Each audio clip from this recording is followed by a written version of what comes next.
Hi guys, কালি মই আপোনালোকক মই মুখত গ্ল' দেখিছোঁ না মুখৰ কেনে এটা গ্ল' মই সেই গ্ল' দেখাবৰ কাৰণে আপোনালোকক ক'ম বুলি ভাবিছিলোঁ, কিন্তু এতিয়া কেইটা বাজিছে 10:05। কালি বাৰু অলপ দেৰিকৈ বনাইছিলোঁ।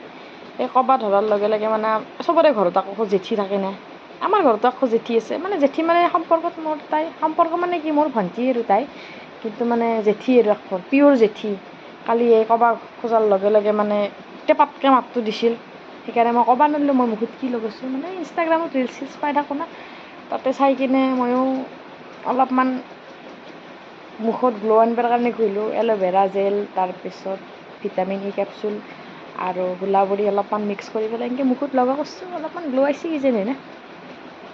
সেই জেঠী ঘৰৰ টেপাতকৈ মাত দিয়াৰ কাৰণে মই আপোনালোকক কালি ক'ব নোৱাৰিলোঁ।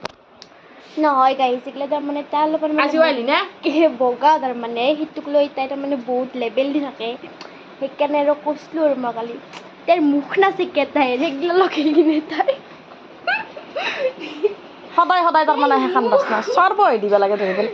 মই ভাবিছিলোঁ ভাত খাওঁতে আজি ৰিলচটো বনাওঁ, আজিও আছে ইনষ্টাগ্ৰামত ৰিলচ দেখি তাইৰ মুখ সেই চাৰ গাইজ মুখখন চাওকচোন, কিয় লাল্লি নো মুখখন? তাইৰ মুখ চাওকচোন একবাৰ। সদায় সদায় ঢোলৰ মাজত কেনেকা দিবা আহা না আৰু লগাব লাগিলে চৰ্ব হৈ দিম ধৰি পেলাই। আগদিনা শান্তিমতে ভিডিঅ' বনাব নেদে গাইজ, নকদক মই এই লগাইছিলোঁ খেদলা কাজিয়াৰ এখানি গেলাক মুখৰ এইগিলাখান মানুহ থাকি মুখৰ ঘৰৰ মানুহে যি কয় যি ঘৰতে ৰাৱণ বধ বোলে নাই, এইগিলাখান দেখা নাই, জ্বলি পকি মৰি গৈছে একদম। জেঠী আনে দেখি দিয়ক চাওকচোন গাইজ, দেখা নাই 1.5 ফুটিয়া না। Bye bye guys.